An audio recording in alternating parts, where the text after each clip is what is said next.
السلام علیکم ورحمۃ اللہ وبرکاتہ۔ ویورس، آج آپ کے سامنے ایک اہم مسئلے کی وضاحت لے کر آئے ہیں، جس کی وضاحت حضرت مولانا مفتی طارق مسعود صاحب فرمائیں گے۔ مسئلہ یہ ہے، کیا فرض نماز کے بعد اجتماعیت کے ساتھ دعا کرنی چاہیے یا نہیں؟ بر صغیر کے لوگوں کا معمول یہ ہے کہ وہ فرض نماز کے بعد اجتماعیت کے ساتھ دعا کرتے ہیں، جبکہ بر صغیر کے علاوہ جتنے بھی ممالک ہیں وہاں پر فرض نماز کے بعد اجتماعیت کے ساتھ دعا کرنے کا اہتمام نہیں ہے۔ شریعت کا نقطۂ نظر کیا ہے، شریعت کیا کہتی ہے، اس کی وضاحت آپ کے سامنے حضرت مولانا مفتی طارق مسعود صاحب دامت برکاتہ العالیہ فرمائیں گے۔ آپ حضرات سے گزارش ہے کہ آپ پورا ویڈیو دیکھیں اور غور سے سنیں اور اصل مسئلے کی وضاحت جانیں، اور اللہ تعالی ہمیں صحیح بات پر عمل کرنے کی توفیق عطا فرمائے۔ السلام علیکم۔ فرض نماز کے بعد اجتماعی دعا، بیسیوں بس یہ آخری مسئلہ بتا دیتے ہیں۔ بیچارہ آیا ہوا ہے نا، لوگ کہتے ہیں یہاں جو بیٹھے ہوئے ہیں جو زبانی پوچھ رہے ہیں ان کے جواب نہیں دیتے۔ دیکھو، فرض نماز کے بعد اجتماعی دعا نبی صلی اللہ علیہ وسلم سے ثابت نہیں ہے۔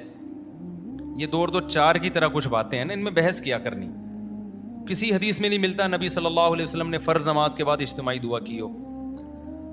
اچھا، لوگ یہ کہتے ہیں کہ حدیث میں یہ آتا ہے کہ دعا جو قبول ہوتی ہے فرض نماز کے بعد ہوتی ہے، تو جب سب بیٹھے ہوں گے فرض نماز کے بعد اس حدیث کی روشنی میں دعا مانگیں گے کہ فرض کے بعد دعا قبول ہوتی ہے۔ پھر دوسری طرف حدیث میں آتا ہے کہ نبی صلی اللہ علیہ وسلم نے ہاتھ اٹھا کے دعا میں قبولیت کا امکان کیا ہے، زیادہ ہے۔ تیسری آتا ہے کہ اجتماعیت میں کیا ہے، برکت ہے۔ تو تینوں کو ملا کے فرض کے بعد آپ نے کیا کر لیا، ہاتھ اٹھا کے دعا مانگنا شروع کر دی۔ اس طرح سے کبھی حدیثوں کو ملا کے مسئلہ نہیں نکالا جاتا، ایسے تو بہت سارے مسائل شریعت کے چینج ہو جائیں گے۔ ہمیں یہ دیکھنا چاہیے کہ نبی صلی اللہ علیہ وسلم کا ارشاد ہے تو نبی نے خود اس پر کس طرح سے عمل کیا۔ جس نبی نے ہمیں یہ بتایا کہ فرض کے بعد دعا قبول ہوتی ہے، اس کا اپنا عمل اور صحابہ کا اپنا عمل کیا تھا۔ تو 5 ٹائم نماز ہوتی تھی، ایک آدھ دفعہ کی بات نہیں ہے، پوری زندگی ہوئی ہے، پھر صحابہ نے ہمیشہ پڑھی ہے۔ اگر نبی صلی اللہ علیہ وسلم اس حدیث کا یہ مطلب نبی کی نظر میں یا صحابہ کی نظر میں ہوتا کہ نماز کے بعد ہاتھ اٹھا کے دعا مانگیں، تو 2-4 حدیثیں تو ملتی نا ہمیں اس پہ، کہ کیونکہ فرض کے بعد دعا قبول ہوتی ہے لہذا نبی صلی اللہ علیہ وسلم فرض کے بعد ایسے ہاتھ اٹھاتے تھے اور صحابہ بھی ہاتھ اٹھاتے تھے، پھر آمین آمین ایک بھی نہیں ملتی یار ہمیں۔ تو ہمیں پتا، پھر ہم یہ اشکال ہوتا ہے کہ پھر فرض نماز کے بعد دعا قبول ہونے کا مطلب کیا ہے۔ تو ہم جب دوسری حدیثیں دیکھتے ہیں تو ہمیں پتا چلتا ہے نبی صلی اللہ علیہ وسلم فرض نماز کے بعد اللہم انت السلام ومنک السلام پڑھا کرتے تھے۔ کسی حدیث میں آتا ہے آپ نے فرمایا آیت الکرسی پڑھو، کسی حدیث میں آتا ہے آپ نے فرمایا اللہم لا مانع لما اعطیت ولا معطی لما منعت، یہ دعا پڑھو۔ پتہ یہ چلا کہ یہ جو وظیفہ ہے نا، وظیفہ کہتے ہیں اسپیسیفک مخصوص الفاظ کے ساتھ جو حدیث میں دعائیں منقول ہیں۔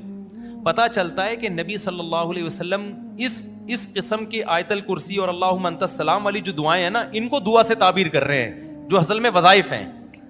جیسے، اور یہ جیسے ہم کہتے ہیں اذان کے بعد کی دعا، کہتے ہیں کہ نہیں، تو کیا وہ ہاتھ اٹھا کے مانگی جاتی ہے؟ وہ ایک وظیفہ ہے، اللہم رب ہذہ الدعوۃ التامہ، اس وظیفے کو ہم کیا کہہ رہے ہیں؟ دعا۔ تو اسی طرح مسجد میں داخل ہونے کی دعا، تو کیا وہ ایسا کہ 4 آدمی اجتماعی داخل ہو رہے ہیں، چلو بھائی الحمدللہ رب العالمین والعاقبۃ للمتقین، کیونکہ حدیث میں آتا ہے مسجد میں داخل ہونے کی دعا۔ تو وہ اسپیسیفک الفاظ ہیں، اللہم افتح لی، انفرادی طور پر۔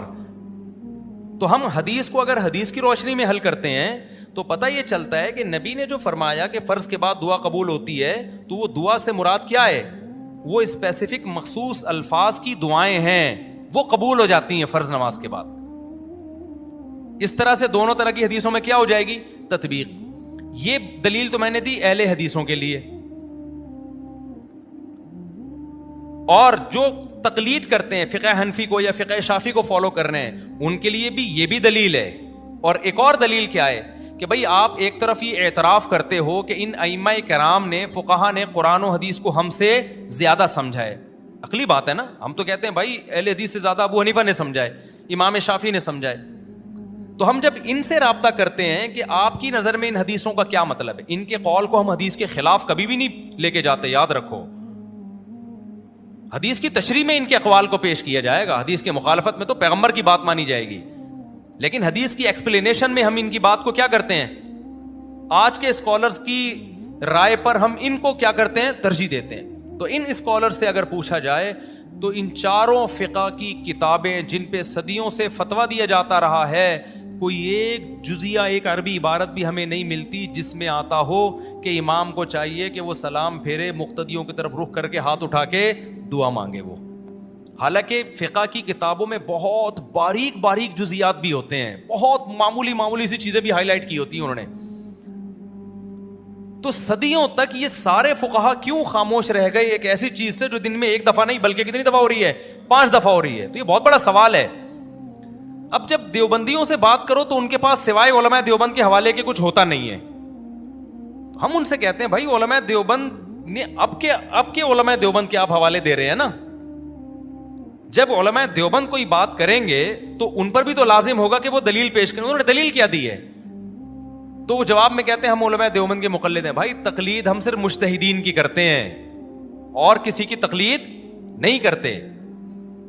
وہ بھی اس لیے کرتے ہیں کہ ان کے پاس علم ہم سے زیادہ تھا.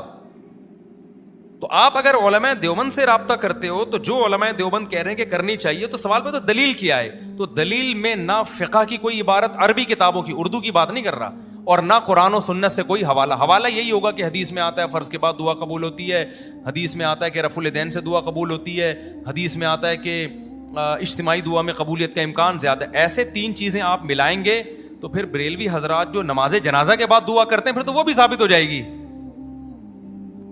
اچھا, بعض لوگ یہ بھی دلیل دیتے ہیں کہ دعا کا کوئی ٹائم نہیں ہے, کبھی بھی کرو. بریلوی حضرات یہی تو کہتے ہیں مگر جنازہ کے بعد دعا کریں تو دعا کو کوئی ٹائم نہیں ہے, کبھی بھی کرو. ہم کیا کہتے ہیں, بھائی نبی نے جنازہ ہی کو دعا قرار دیا ہے, بس اس کے بعد دعا نہیں ہوگی. تو وہی دلیل ہم فرض نماز کے بعد دے رہے ہوتے ہیں, بھائی کوئی ٹائم نہیں ہے, جب چاہے کر لو. تو پھر کبھی کر لو نا, ہمیشہ کنٹینیو کرنا اس کی علامت ہے کہ آپ اس عمل کو کیا سمجھتے ہیں, سنت. بعض لوگ کہتے ہیں ہم ضروری سمجھ کے نہیں کرتے. بھائی اتنا ضروری سمجھا جاتا ہے کہ امام نہ کرے نا اس کو امامت سے ہاتھ دھونے پڑتے ہیں. اور دوسری بات یہ کہ علماء دیوبند کا یہ متفقہ فیصلہ بھی نہیں ہے. میں علماء دیوبند کی توہین نہیں کر رہا کہ یہ کہہ کے ان کے پاس دلیل نہیں ہے. یہ توہین جب ہوتی جب سارے علماء دیوبند کا یہ فیصلہ ہوتا. علماء دیوبند میں جو چوٹی کے علماء ہیں وہ اس کے قائل نہیں ہیں. حضرت مفتی محمد شفیع صاحب جو مفتی تقی عثمانی صاحب کے استاذ ہیں, وہ کوئی علماء دیوبند کے معمولی عالم نہیں تھے. ان کا پورا رسالہ ہے اس پر کہ فرائض کے بعد یہ جو دعا کا ہمارے ہاں رواج ہے یہ ثابت نہیں ہے. مفتی رشید احمد صاحب رحمۃ اللہ علیہ کا بتائیں پورا اس پہ تفصیلی رسالہ ہے. ابھی ریسنٹلی حضرت مولانا منظور منگل صاحب کا بھی اس پہ بیان آیا ہے, انہوں نے بھی کہا ہے کہ یہ ثابت نہیں ہے, اور جنہوں نے اس پہ رسالہ لکھا ہے وہ کوئی دلیل ان کے پاس ہے نہیں. تو یہ ہندوستان پاکستان کی ایک رسم ہے, جب یہ چل پڑی تو پھر اب اس کے دلائل. اچھا, ہمارے یہاں بعض لوگ تو اہل حدیث کی مخالفت میں غلو کرتے ہیں, کیونکہ یہ مسئلہ زیادہ اٹھایا اہل حدیث نے کہ فرائض کے بعد دعا نہیں ہے. اب ہونا یہ چاہیے تھا, ہم تحقیق کرتے, ہم کہتے بھائی اہل حدیث صحیح کہہ رہے ہیں, لیکن ہمارے یہاں بھی بعض لوگوں کو دیوبندیت کا کچھ ضرورت سے زیادہ حیضہ ہے. انہوں نے کہا چونکہ علماء دیوبند میں رواج ہے تو اب نہیں بھی ہے تو اس کو ثابت کر کے چھوڑنا ہے ہم نے. تو کیوں غلط